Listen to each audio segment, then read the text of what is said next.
The CEO's wife wants to keep our marriage secret. I left with my daughter to fulfill her wish. Everyone laughed at me, a single father daring to pursue the CEO.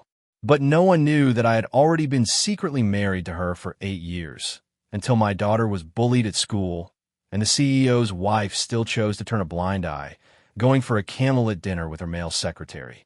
I decided to leave with my daughter to fulfill her longing for love, but later, the once proud woman begged us to come back. Chapter 1. As soon as I received the call from the school, I rushed over, only to find my daughter, Emily, standing alone in the corner. She looked lonely and aggrieved, the clear victim of the situation. On the other hand, the parents of the bullies had already gathered, chatting happily as if they were a united front. Guilt washed over me. "Sorry, Emily. Daddy's late." The moment Emily saw me, she rushed into my arms. After a while, she looked up, her eyes subconsciously scanning the surroundings. She didn't say anything, but I knew she was waiting for her mother. On my way over, I called and texted Charlotte, but she had blocked me on every platform. I couldn't reach her at all. Today, it seemed, Emily was going to suffer once again. What I didn't expect was Charlotte's insistence on keeping our marriage and her pregnancy a secret, to the point where she heartlessly ignored our daughter being bullied. I had always chosen to endure, hoping to provide a complete home for my child, but now, was it still necessary?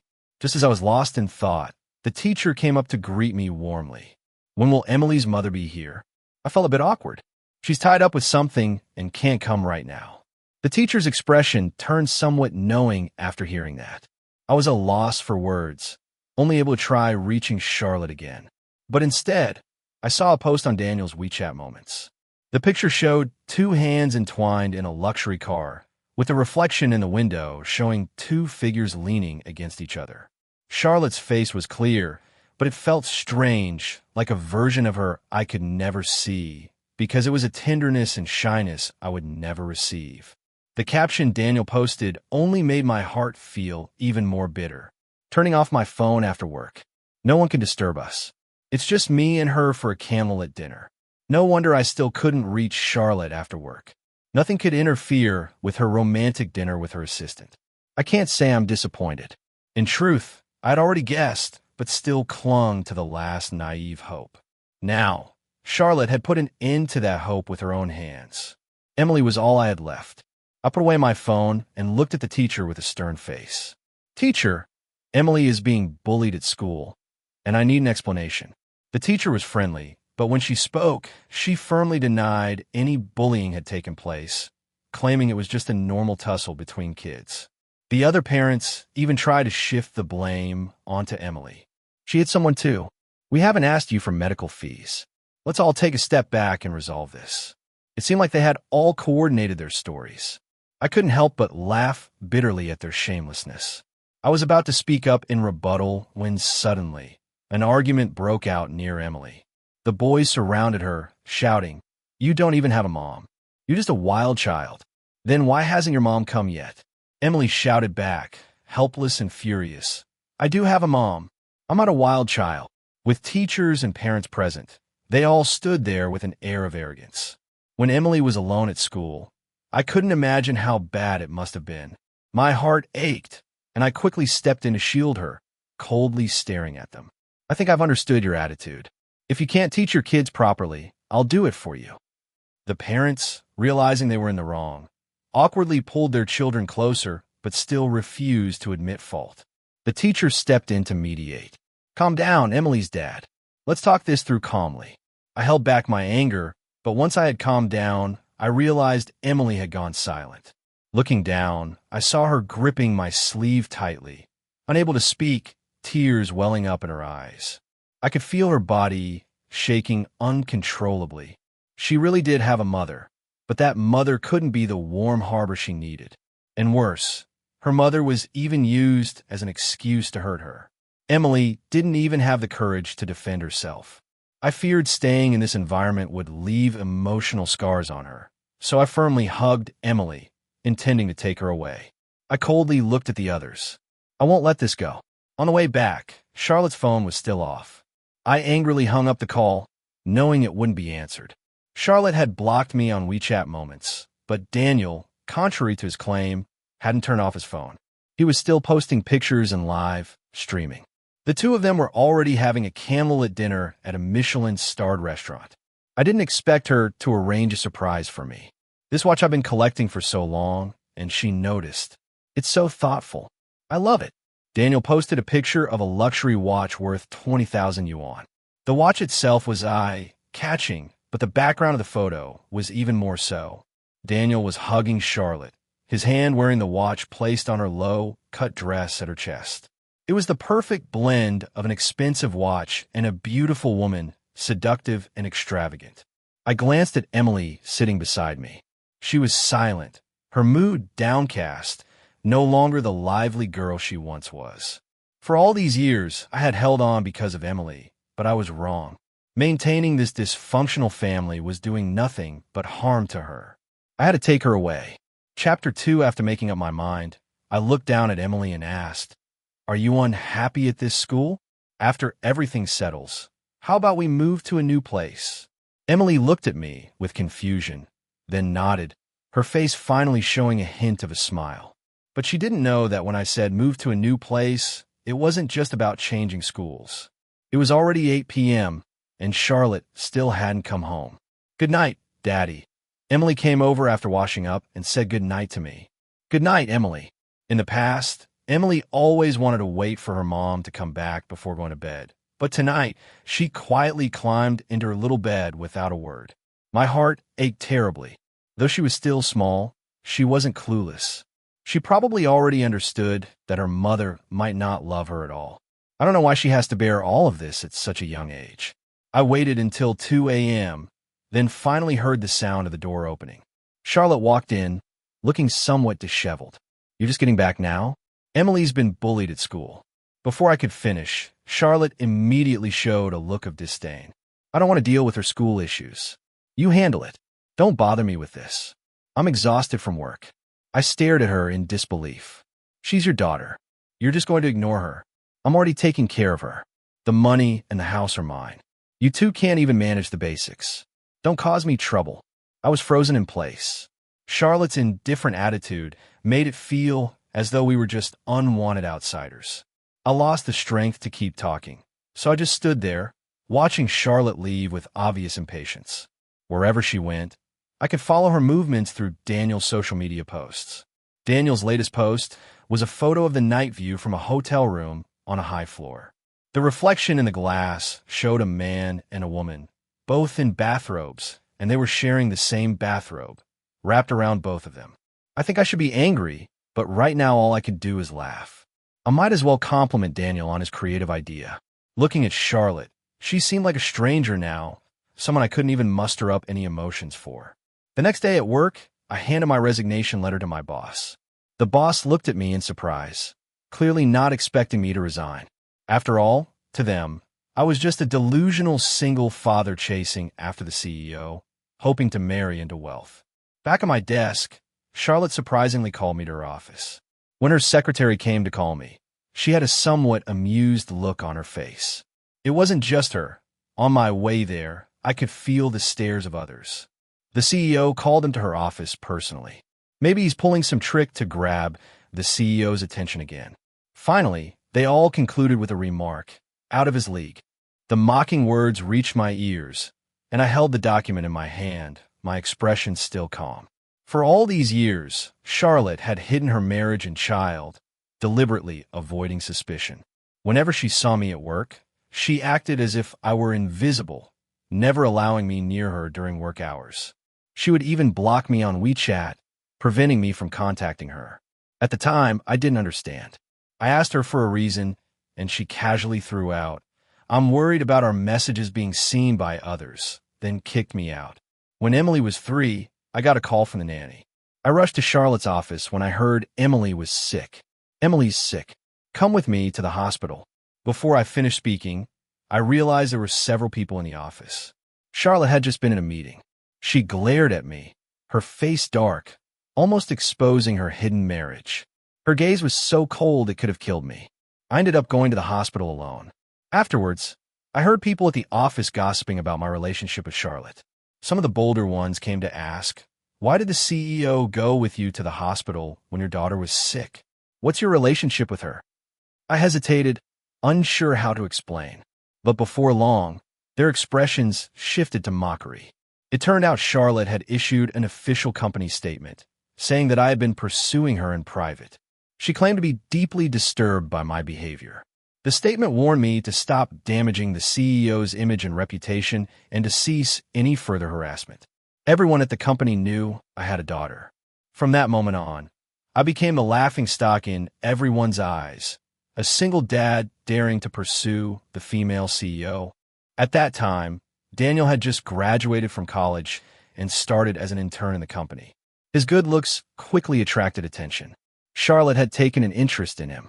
She claimed it was for professional reasons, using Daniel as a decoy, but the fake act gradually became real, and I watched their relationship grow more and more intimate. The company had even more reasons to laugh at me. How could I compete with a young, handsome guy? At the time, I gritted my teeth and swallowed all my suffering. I told myself it was all for my daughter, but now I didn't want to keep going anymore. Chapter 3. Upon entering the office, Charlotte glanced up at me before continuing her work, giving off the impression that she intended to ignore me.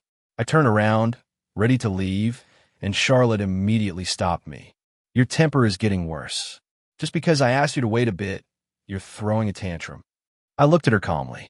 What's the matter? She furrowed her brows, clearly displeased with my response.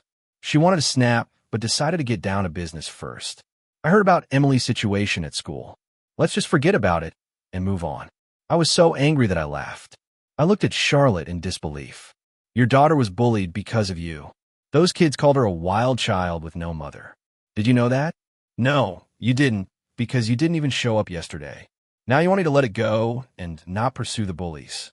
Charlotte was clearly unaware of the reason Emily had been bullied. A flicker of shock passed through her eyes. She rarely explained herself, but this time she tried to justify her actions. I had something to do yesterday. It was Daniel's birthday. He's working hard in this city, and it's not easy for him. He needed someone to be with him on his birthday. But what about Emily? Didn't she need her mother? From childhood until now, Charlotte had always been half-hearted about Emily's birthdays. If there were other people at the party, she wouldn't show up. Emily, wanting to be with her mother, stopped having birthday parties altogether. But what she got in return was Charlotte staying for only a minute. Charlotte would sit there playing with her phone, and as soon as we finished singing the birthday song, she would leave, never even giving Emily a hug. But now she was so invested in another man's birthday. I know I've wronged Emily, but this is our business partner. He heard you were working here and asked me to handle it. Then Charlotte took a box out of her drawer. I'll compensate Emily. Kids forget all their troubles when they see presents. This is the gift I've prepared for her. Charlotte opened the box, and inside was a sexy nightgown. I immediately became enraged. Charlotte furrowed her brows, but quickly relaxed, trying to play it off. At that moment, Daniel entered the room. Seeing the box, he smiled and said, "James, do you like the gift?" I picked it out. "You're getting older now. It's time you find a girlfriend. Then you'll be able to use something like this. Stop bothering our CEO." I didn't say anything, just stared at Charlotte. She cleared her throat uncomfortably. I was supposed to get a gift for James' daughter, not for him. What does he have to do with me? Charlotte still saw me as invisible, even worried that Daniel might misunderstand. Daniel, upon hearing this, smiled more sincerely and took another box out of his pocket. "Oh, I actually brought 2 gifts, but I forgot one." He opened the box, revealing a butterfly-shaped hairpin, a perfectly normal gift for a child. As for the other gift, it was a challenge from Daniel to me. Charlotte understood, but she chose to indulge him. She looked at Daniel with a mix of affection and helplessness. "You're always so forgetful." "I can't help it. I lose things all the time. I've lost my house keys so many times. Luckily, you're here." I watched as they began to flirt in front of me. I handed Charlotte the document I was holding, try to keep things professional. "This document needs your signature." Charlotte finally snapped out of it and looked at me. "What is it?" "The previous file needs to be filed. Just need your signature." This was a standard procedure, though it shouldn't have been my job to bring it. I figured I might as well do it now. With Daniel standing nearby, Charlotte's mind was elsewhere. She casually signed the document. Okay, you can leave now. I'll make it up to your daughter. She wanted me to leave quickly, and I understood the hint. I left without taking the hairpin. I knew that her promise to compensate Emily was just empty words, but at least I had successfully taken something with me. Looking at the divorce agreement I had in my hand, now signed, I felt a huge weight lifted from my chest. The final stages of the resignation process were almost done, and I had some unused vacation days, which I decided to take. That awful school no longer mattered. I decided to take Emily on a trip instead.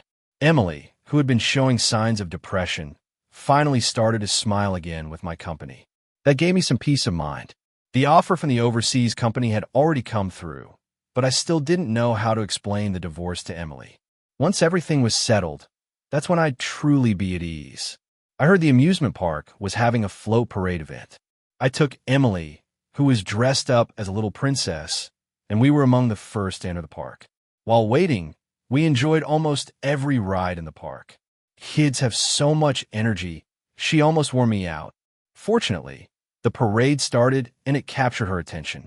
To my surprise, Charlotte and Daniel were at the park the same day, and they had chosen the same viewing spot. When Charlotte saw Emily and me, she panicked for a moment before frowning, signaling me with her eyes to leave. Emily didn't understand adult matters. Though she was a bit hurt earlier, seeing her mother still brought her joy. She reached out her hand to grab Charlotte's. Charlotte reacted violently, slapping Emily's hand away. She didn't hold back, and Emily almost fell to the ground. I quickly stepped forward to catch her, preventing her from getting hurt. Charlotte hesitated for a moment, but then firmly turned and walked away with Daniel. Emily's eyes grew dimmer as she watched Charlotte leave. She softly asked me, "Daddy, does Mom not want me anymore?" The parade had already started. The streets were lined with excited spectators.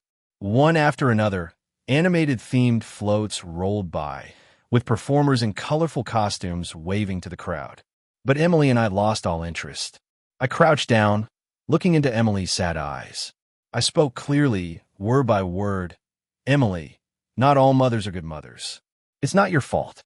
Daddy plans to take us somewhere completely different from this city. You'll meet new things and make new friends. Would you like to come with Daddy?" Emily nodded vigorously.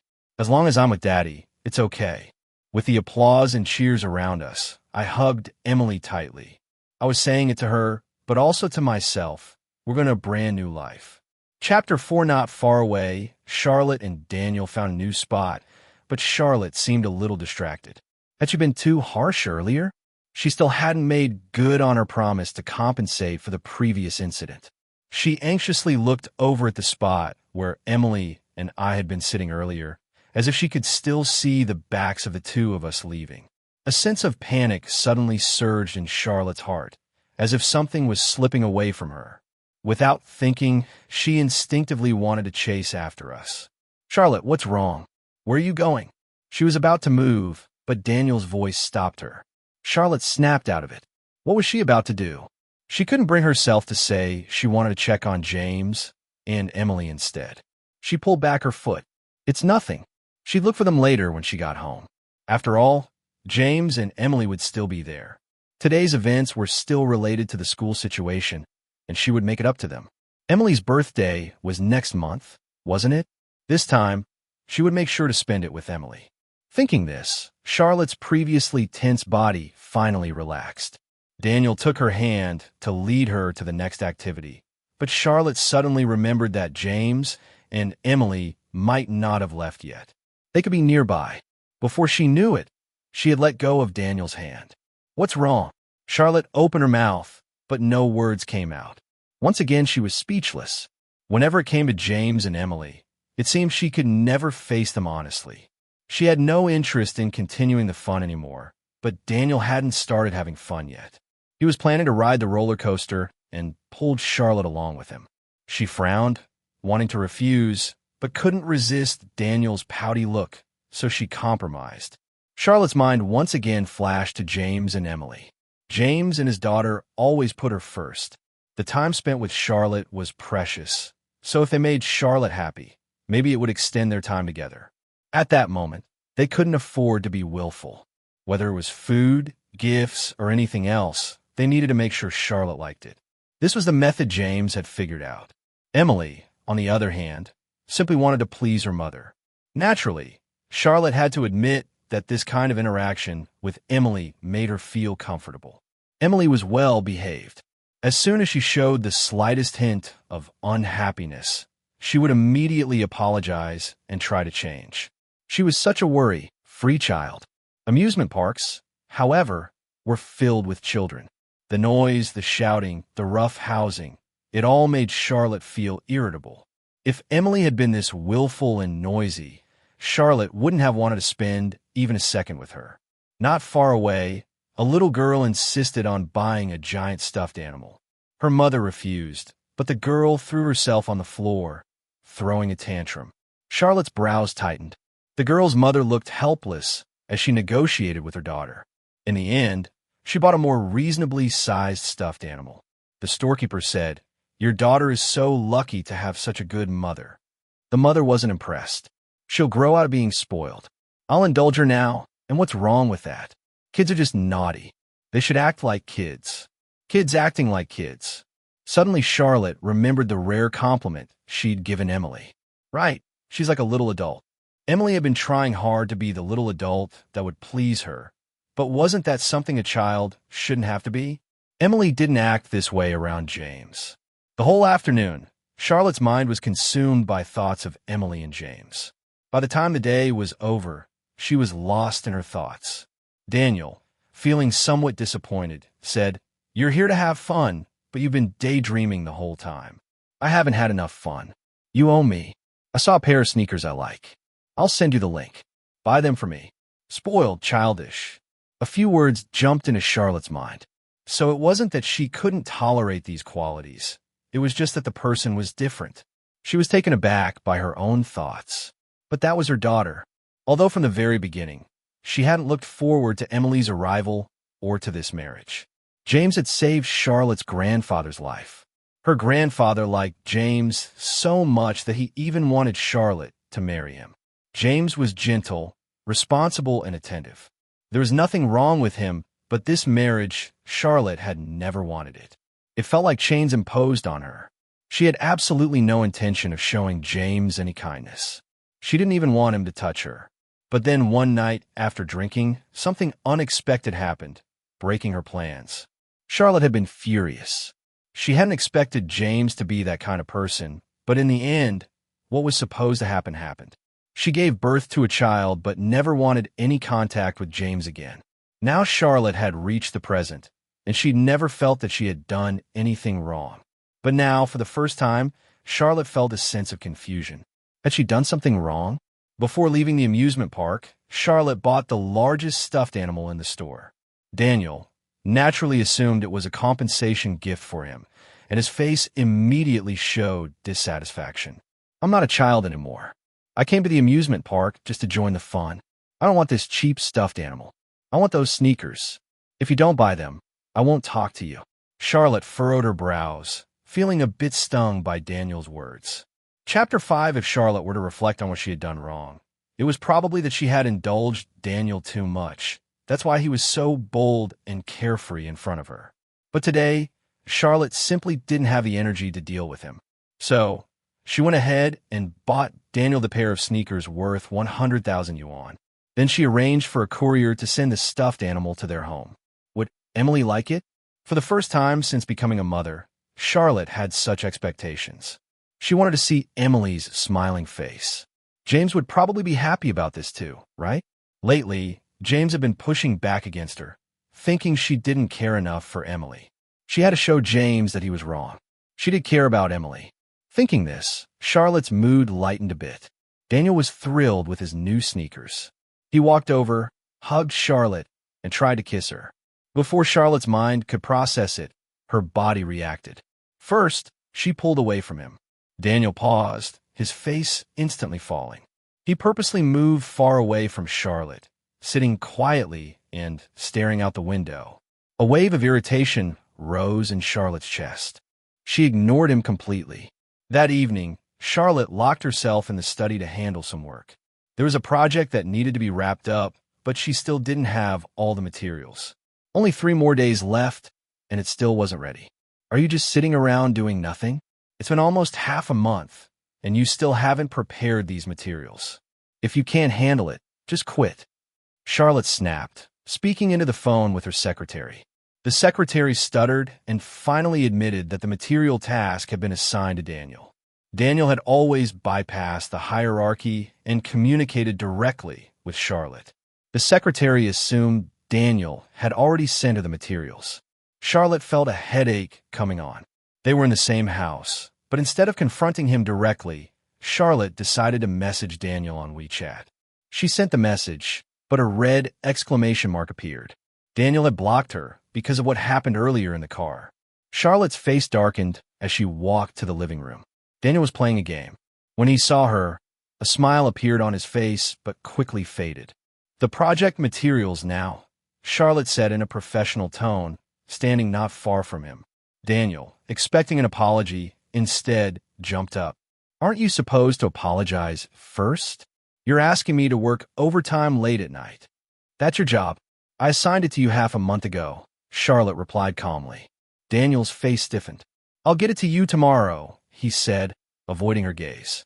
Charlotte rubbed her forehead, trying to keep calm. "I need it now. There are only a few days left. If it's not done, we'll run out of time." Daniel stood there unmoving. Charlotte frowned, her voice growing colder. "You didn't do it, did you?" Daniel, seeing Charlotte angry, snapped back. "You've been looking at me like I'm the enemy all day. You're even picking a fight with me over work. Fine, I won't do it. If you're in such a rush, do it yourself."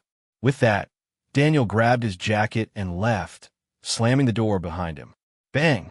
The loud sound of the door slamming made Charlotte's heart tremble. All of the exhaustion she had been suppressing the day came rushing to the surface. If only James were here. He would notice her bad mood and make her some soup or massage her shoulders. Emily would tenderly pull her bed. Why did these warm, tender moments now feel so distant in her memory? That's right. She had never cared about them before. She hadn't even wanted to acknowledge it. She had pushed them away, telling them to leave her alone. But they wouldn't leave. They would sit somewhere within her sight, quietly watching her. James and Emily, both watching her back. A smile unconsciously appeared on Charlotte's face. Just then, her phone rang, cutting off her reverie. "Hello, I've arrived at the address to deliver your package, but I can't get in touch with the recipient." "They're at home," Charlotte replied, a sudden uneasy feeling creeping over her. Chapter 6. During the day, a vague thought had crossed Charlotte's mind, but was interrupted. Now that thought resurfaced. No, it couldn't be true. She calmed herself and double-checked the address with the courier, only to realize she had filled out the wrong district. Charlotte let out a sigh of relief. "Then I'll return the package to you. Please verify the address again," the courier said. Charlotte thought for a moment, then agreed. It was fine. She could personally deliver the gift to Emily and surprise her. After calling in some mid-level managers, Charlotte held a small meeting in her office. Suddenly, the door opened. Daniel strode in with a document in hand, grinning triumphantly at Charlotte. "Huh, it's just a document. I've completed it," he said with a smirk. Charlotte remained silent, not responding. The others in the room were equally still, unsure of what to do. The last person who had acted this way was James, and, as everyone knew, the outcome had been disastrous. But Daniel was different. He was Charlotte's soft spot, so it seemed unlikely he would face the same fate. Sure enough, Charlotte dismissed everyone else and kept only Daniel in the room. Outside the door, the others gathered in the stairwell. In situations like this, it was only natural for people to gossip. Daniel looked so impressive at first, seemed quite imposing, but later, we found out he's just a useless idiot. I never imagined that President Liu, such a strong and capable woman, would be so infatuated with a pretty boy. When they overheard this conversation, James' former colleagues joined in with their complaints. Honestly, if President Liu had stayed with James, things would have turned out better. James wouldn't have left. At least his workability was undeniable. He could do the work of 3 people on his own. Now that he's left, I've had to delegate his tasks to others, but they can't handle it. I realize now that the tough jobs were always left to James. I need to find someone else now. One person did. James ever do anything outrageous? He always seems so composed. But once someone who had been criticized left a place where their departure affected others, people began to feel more sympathetic, especially when they realized that the person who had been mocked and ridiculed might not have been as bad as everyone had said. They started sharing their thoughts. People said he was chasing President Liu, but before he barged into the office, there was no sign of him being that kind of person. I've noticed him. He's quite upright. Could it be that he angered President Liu privately and got revenge on him? When James burst into the office, it didn't seem like someone pursuing President Liu. His words sounded more. Everyone thought of the word, but no one dared to say it out loud. They had all been through enough in their careers to recognize certain things. Maybe, just maybe, they were right. But soon, everyone dispersed and returned to their offices. Back in Charlotte's office, she sat with her head lowered, silent. Daniel thought she was feeling guilty about what happened last night, but didn't know how to express it. So he smiled and tried to offer an olive branch. He stepped towards Charlotte to hug her, but she swatted his arms away. Charlotte lifted her head, her eyes sharp and cold, her voice cutting through the air without an ounce of warmth. I need to set some boundaries. This is a work environment. Please have the proper attitude for work. It was the first time Charlotte had spoken so harshly to Daniel, and he looked slightly embarrassed. But nothing happened before. You never minded when James was around. Charlotte stiffened. She wanted to explain, to say that it wasn't like that, but once again, the words failed her. She ushered Daniel out, leaving him standing in the doorway, and then sat down in her chair, lost in thought. After a while, she picked up her phone. She thought about texting James, but realized she couldn't find him in her contacts. Then it hit her. She had blocked him. Charlotte unblocked James and, after a moment of hesitation, typed out, "I'll be home for dinner tonight. I brought a gift for Emily." She sent the message, but the familiar red exclamation mark appeared. Charlotte instinctively wanted to explode in anger, but then she stopped herself and thought, why was it okay for her and for Daniel, but not for James? Perhaps it was because James had always quietly accepted everything, so Charlotte had taken away his right to act selfishly. For the first time, Charlotte realized that she should be the one to take the initiative to compromise. James wasn't actually that bad. Her phone suddenly rang. It was from the business partner who had believed Emily's bully's son. Charlotte felt a pang of guilt for Emily, but the adult world was complicated. Even if she hated it, she had to endure it. Charlotte had to adhere to these agreements. She picked up the phone, and the furious voice on the other end immediately blasted her. "James from your company is outrageous. Not only did he report the school, but now he's reported our company. Didn't you say you'd handle it? Now he's coming after us again. You'd better explain yourself." As she listened to the tone of the person on the other side, Charlotte's anger began to boil. How could they act so self-righteous after bullying her daughter? How much had Emily suffered at school? Charlotte couldn't help but feel a pang of sorrow for Emily. If she could, she would want them to pay for what they had done. But on the phone, she forced herself to keep a polite smile, still trying to appease the person on the other end. After all, the project couldn't be lost. The company's financial situation was far from good. It was on the verge of collapse. That's why her mood had been so foul lately, and why she had been dragging Daniel out with her. It was all a distraction. When the call ended, Charlotte immediately ordered her secretary to bring James to her office. She hadn't expected him to go against her wishes. He had become bolder. After a brief silence, the secretary spoke up. "President Liu, James has resigned." Chapter 7. Charlotte's mind went blank, and it took a while before she found her voice again. Why wasn't I informed? As soon as the words left her mouth, she realized something was off. The departure of an ordinary employee didn't require informing the CEO. It was nothing more than a typical personnel change. It was just one of the least noticeable employees, perhaps even the one who had been mocked as the company's lowest tier. Her mind involuntarily recalled the phone call from the courier last night. Charlotte suddenly stood up, but before she could steady herself, she stumbled toward the door. The secretary saw her nearly staggering and became concerned. "President Liu, are you okay?" Charlotte didn't answer and frantically pressed the elevator button. Only one thought was racing through her mind. It couldn't be. They couldn't have left her. Charlotte drove recklessly, finally arriving at her familiar home. But when she stood at the door, she hesitated. Her mind was stopping her, telling her not to face the truth of what awaited her behind the door. But Charlotte still stiffly opened it. The more than 500 square meter luxury apartment was spacious enough, but it was people who made a house a home, and now that warmth was gone. Charlotte looked at the spotless house, devoid of any traces of life, like the most orderly model home. It could no longer be called a home. On the table, there was a conspicuous document. Her hands trembled as she opened it. The divorce agreement stared back at her in bold letters. Charlotte lost her strength and collapsed onto the floor. She had lost her family. Overseas, everything was different now. When I first arrived here, I was a bit flustered. After reporting to the company, I met my leader, Marco. He was also a single dad, and we immediately connected. He kindly recommended a house for me to rent. Most importantly, he also helped me get Emily into school. Things are different here compared to back home. The school requires recommendation letters and all sorts of complex procedures. I was sweating bullets. Thankfully, everything went smoothly. Emily loved the life here. She was curious about everything, but occasionally she would stare blankly at families walking by, perfectly synchronized. Indeed, children still miss their mothers. I felt a pang of guilt.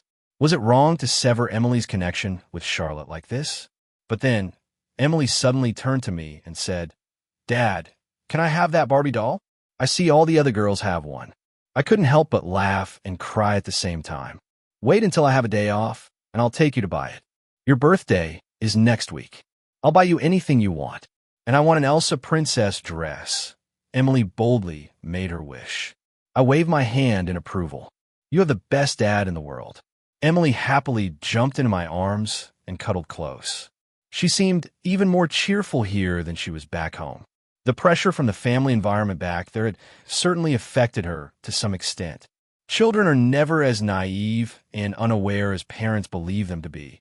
They're always experiencing the world in their own way. I pulled Emily onto my lap. "Emily, if anything makes you upset, you must tell me. If you miss your mom," before I could finish, Emily shook her head and interrupted me. "I like living like this with you, Dad." I could tell from her tone that there was no hesitation or forced feeling. At that moment, my heart finally felt at ease. Chapter 8, Life Abroad, though unfamiliar at first, had begun to take on a sense of order. Emily's birthday had arrived. I prepared a large cake and invited Marco's family to join us for the celebration. Of course, the Elsa princess dress was ready. I imagined that tonight, Emily would be the happiest little princess in the world. But when I reached the door, I saw a familiar figure I certainly did not want to see. I instinctively wanted to leave. "Are you going to avoid me every time you see me?" Charlotte's voice called out. "Aren't you even going to say a word?" I didn't expect her to follow me here, at least not so quickly. But what needed to be faced had to be faced. I turned back in silence. "Let's go somewhere else. This isn't your place." "Can't I come in?" "Not today." Charlotte's eyes flashed with a hint of hurt. "Have you found another woman?" I let her misunderstand. I didn't want to explain. The two of us ended up at a cafe. Charlotte looked at me sadly, forcing a bitter smile. "So there's no possibility anymore? Can you give me one more chance?" After you left, I reflected on myself. I admit I've been harsh all these years. I shouldn't have taken out my frustrations with my forced marriage on you, and I shouldn't have let that drunken mistake affect Emily. I looked at her calmly. If I had known from the start that this marriage was forced for you, I wouldn't have married you. As for that night, it was you who invited me. I thought we were finally reconciling, but instead, it just led us deeper into the abyss. Charlotte lowered her head, almost overcome with pain. "I'm sorry. I only realized this now. Can you give me one more chance? Emily needs her mother. Let me learn to be a good mom again. Let me prove that I love her." I shook my head, my tone cold. "If you want to see Emily, as long as she agrees, I won't stop you. As for anything else, don't bring it up again. I have to leave now." "So today is that woman's birthday? Is that why you're in such a hurry to see her?" Charlotte bit her lip, unwilling to let go, staring at me with resentment. I couldn't help but laugh mockingly. Don't you want to prove you're a good mom? Today is Emily's birthday, and you've already forgotten. Charlotte's face turned pale instantly. She opened her mouth, but no words came out. I simply walked out of the cafe, not bothering to look back. The birthday girl, Emily, had one wish for the day, that her father would be happy. She wished that all children in the world could be with the ones they loved. The birthday girl's wish was the most important. Dad, be happy. Always be with Emily. Yay! Emily cheered and raised her hands. Marco's son didn't understand, but raised his hand too. Everyone was getting ready to share the cake. The room was filled with noise, laughter, and joy. Suddenly, the doorbell rang, but no sound followed. Marco signaled if I wanted to check. I shook my head. Happiness was the most important thing today. Anything unpleasant could wait. Epilogue: Charlotte's company collapsed. The project fund suddenly became unmanageable, and it was discovered that Daniel had embezzled company money to buy himself a car, even using Charlotte's name to do so. This nearly got Charlotte imprisoned. But even after Daniel was arrested, Charlotte didn't feel any satisfaction. If only she hadn't tried to use Daniel to keep James away from her in the first place. But once things had happened, there was no room for regret. Meanwhile, Emily and I were about to go skiing when we received the news. Because Elsa was supposed to live in a world of snow and ice. Now Emily seemed like a carefree child again, and my work had been going smoothly. Everything in life was improving. Here's to happiness.